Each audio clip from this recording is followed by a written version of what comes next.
Hello, welcome back. It's Solidarity Wednesday. So you know what that means. That means I get up early. No, I get up at normal time, but I get up at normal time and put makeup on and join Benjamin Dixon on the Dixon show, which airs every morning. Is it every morning? I don't even know. Well, except Monday. We're collectively taking Monday off. We believe in a 4-day work week right now, at least. Right now. That's how when our show was daily, it was the same thing. Mondays were like, the Yeah, meetings a little day. It's flexible fine. there. Yeah, The news will be there. And of absolutely. course, you join us on our show every Wednesday to talk about, issues related to the movement, how to stay unified, how not to fall for traps that pit us Mm, against each other, yeah. what the right playbook is. And this thing has been in the news this week, and it's really catching attention internationally.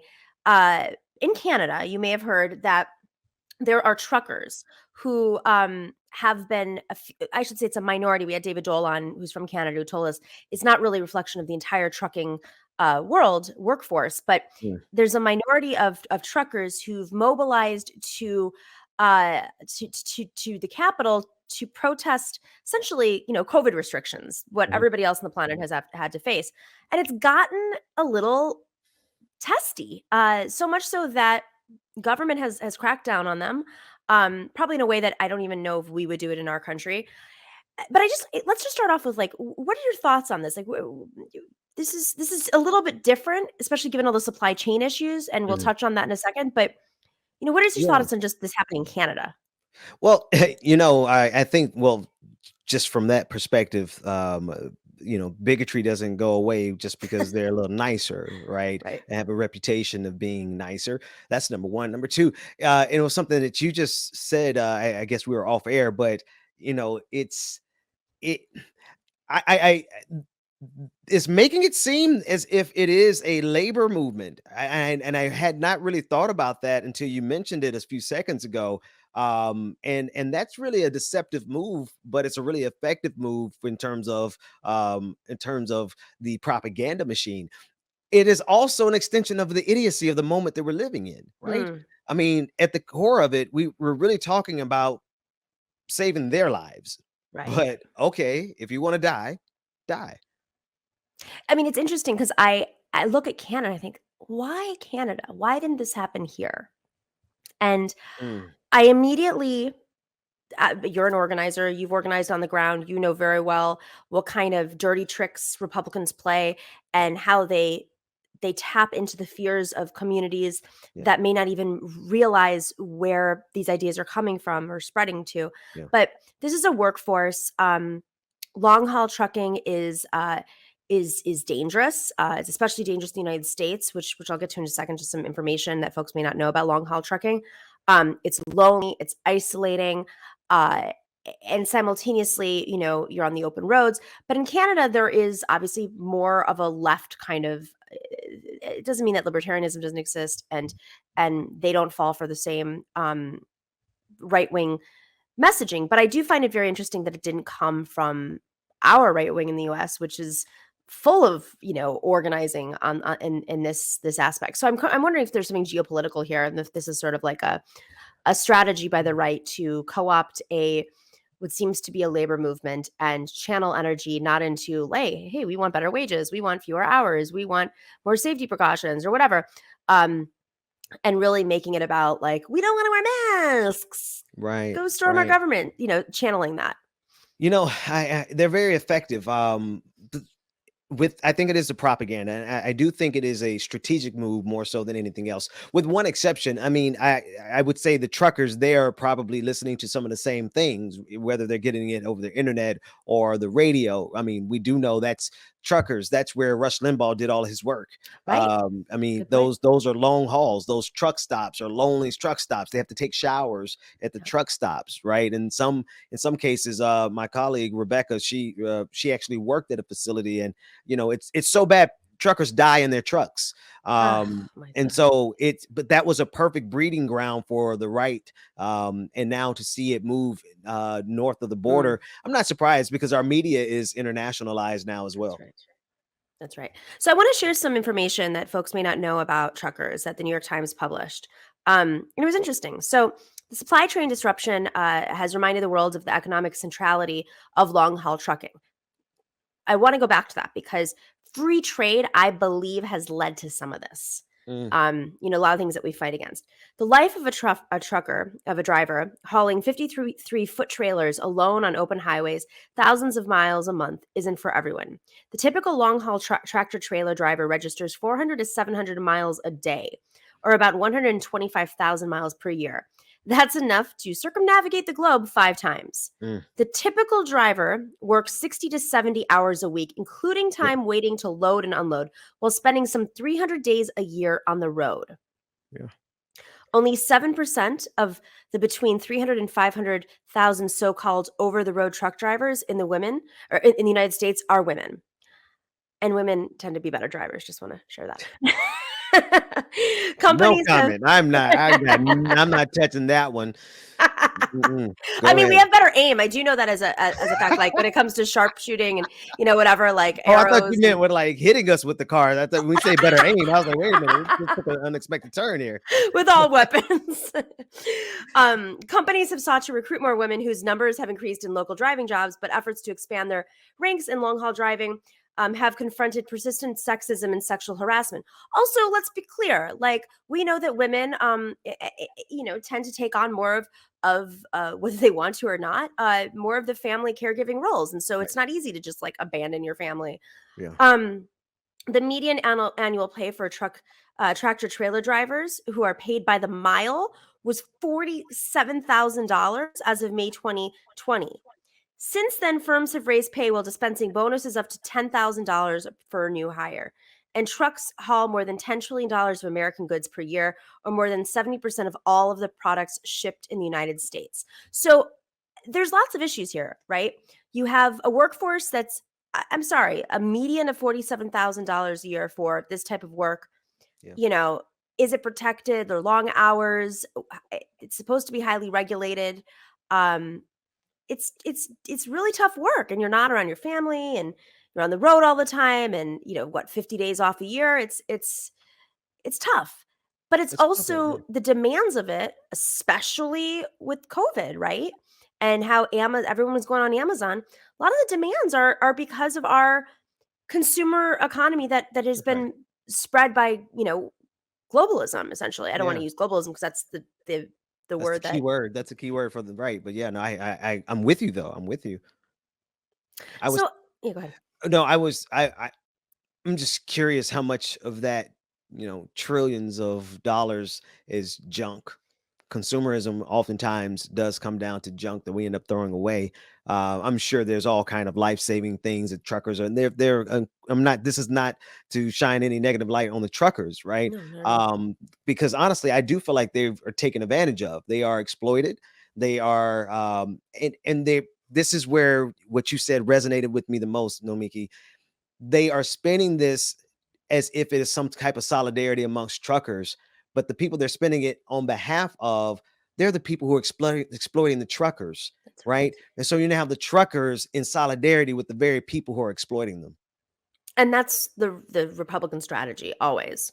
Yeah. Point the anger towards somebody who's not the enemy, but really stand in solidarity with us. Channel their energy. Mm. It's like jujitsu. I always say this in Yes. movements. Really. Movements have energy. How do you use that energy? Where do you direct it? Are you directing it at your ally, Yeah. over pettiness? Or are you directing it towards, the folks who are fighting for you? Or are you not really even like paying attention to what the actual issues are because of propaganda? I mean, that's what these propaganda echo chambers are. Is That's they're right. basically blocking out alternative information.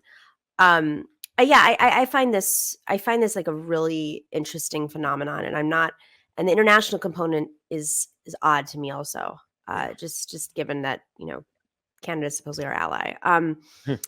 All right, so I do want to pivot to this other point here. Nancy Pelosi has been under criticism for a long time, because shocker, Congress is also pretty freaking wealthy. And I always find it fascinating when you find out there are these public servants who go to Congress and then somehow get richer on their salaries. How does that happen? Did you say public servants? Yeah. Yeah.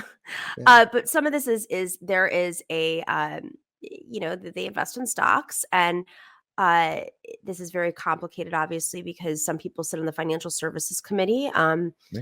Or the banking committees, and they might be privy to information, and they might share with their loved ones, and they make money. And there have been lawmakers on both sides who've gotten in trouble for this. Well, Nancy Pelosi's, there's been a lot of criticism internally, even from her colleagues who probably want to replace her. Let's be clear, are you looking for an angle? And she admits that she would accept stock ban for lawmakers and judges, which is an interesting aspect. What do you think this will do? You know, if they write it properly, it could keep them from profiting off of their inside knowledge. I mean, think about the allegations of the different Congress people who traded just in time for the pandemic because they had prior knowledge, right? And then a lot of times we see that they Mm. they always find a way to skirt just enough along the lines of the law to not be held accountable. If they're serious about it, then they need to write a law that has some teeth with actual accountability, or else they'll circumvent this one too. Um, David brings up this point, and this is very smart, that they've been looking for spouse exceptions. So you said this law There has it to have is. enough teeth.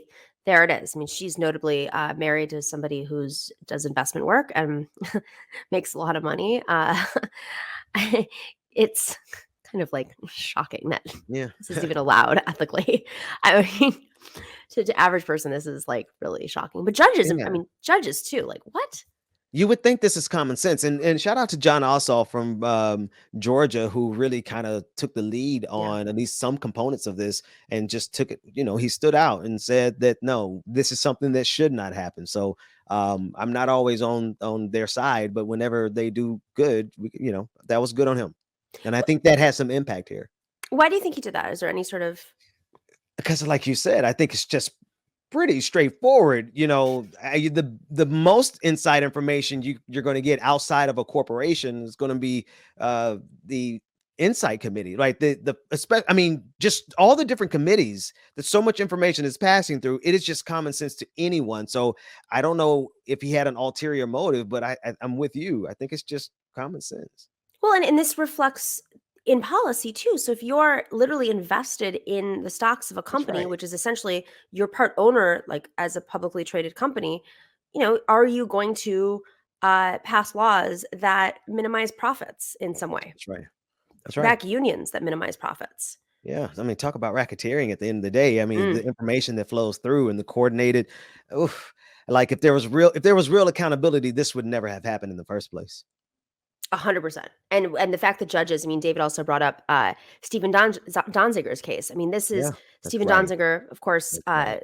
the lawyer, the environmental lawyer who represented indigenous people uh, in a case against Chevron, an oil spill, and he beat them, and it was $500 million, I believe, they're supposed to pay to the victims, and of course, Chevron has not paid it, and then they decided to file a like bogus Hmm, lawsuit against him, and the judge of that case and the independent prosecutor that was appointed by the judge all had direct financial ties to Chevron. What? Like, yeah, what kind of justice system is this? yeah, yeah. No, I mean, it's just open signs of decay of a dying empire, and it's almost like, do they not read or do they not care that they're literally living out their own anyway? They don't No, care. they don't. I don't know. I mean, like this is why when you see them like investing in how to live forever and building penis rocket ships to space, literally like coming back down from space and giving a speech about how they don't care about their workers and thank you to the workers who made this happen. The Right, same day that their Amazon facility collapses on workers and kills them, that's sociopathic. That's not. They're not living in right. reality. And it's which is why I'm amazed when people cape for billionaires and Yeah. try to say, they throw their bodies in front of the bullets for, the rhetorical bullets for Elon Musk. And I'm like, do you guys not realize that these are the bad guys of the narrative? I mean, there's just no question about it. But here we are. Okay, on that note, I know we didn't have this plan, but I just can't help but do this. But I've noticed this online lately, from who knows whom, folks who at first they were saying with censorship with Joe Rogan, and I know you've been very vocal about this as I have for a long time. Yeah. And kudos to Neil Young for using the power of capital against against Joe Rogan and really Hmm. making this a much more central argument, but. Joe Rogan was caught saying the N-word a lot of times. A lot of times. And now what I've seen online, I'm sure you have too, is first off, a troll army just like emerged out of nowhere with like 2, 3, 5 followers, and it's ridiculous, but distracting from the conversation, trying to, challenge. I'm sure they're doing it to you too, challenge Yeah, yeah, your absolutely. your credibility. But they're now like, well, this isn't what you should be focused on. Don't you have to focus on the real work? I love how like the troll people are telling us about the real work. But Yeah. okay, what's your take on this? Because I've seen some like sort of lefty folks use this. I it's pretty straightforward, guys. If we're not willing to fight fascism with some bare knuckles, you're not up to this fight. Let's be real. Joe Rogan is the top of the funnel for fascism. Mm. The algorithm is going to start you there, but by the time you're done, you're going to be with the what's that guy, Nick Fuentes? They take you from Benjamin Dixon to Fox News. Where do you think they're going to take you after you get done with and that's just the algorithm. I'm just talking about the real fight from the left. If we're talking lefty politics, and Hmm. you're standing up for this guy who is spread, but then we have to remember there's a lot of leftists who are tied into the same misinformation that so-called leftists who are Hmm. tied into the same misinformation around COVID-19. So of course therein lies their solidarity. Yep. And So yeah. look at this guy's, apology. It's like, but I look at it, you said the top of the funnel. That's so profound because he's like, he's just like a regular everyday guy, like a little comedian. And oh, he had Bernie Sanders on. Like, what do you mean he's not a leftist? It's like, people aren't that dumb. People aren't buying these arguments. Like they make it sound like there's all these different arguments because they have some folks who echo them and who knows what their agendas are. But come on. Come on, man. Yeah. No, and that's the other half of it, right? This is actually to me very much a labor issue, right? Because if you're taking all the profits of the labor, I mean, this is an opportunity for the creators of the content to actually bear some fruits of their labor, and it's That's being right. redistributed to Joe Rogan. There So you go. come on, leftists, what the hell, man? There you go. That's brilliant. That's exactly it. This guy, okay, if you're not upset about what he's saying, if you're not upset about his vaccine denial or him putting Alex Jones on, you know what you should just be upset about? He got $100 million. And how much have you made lately? Mm, How much of your money is going to actual artists? that's right. There you go.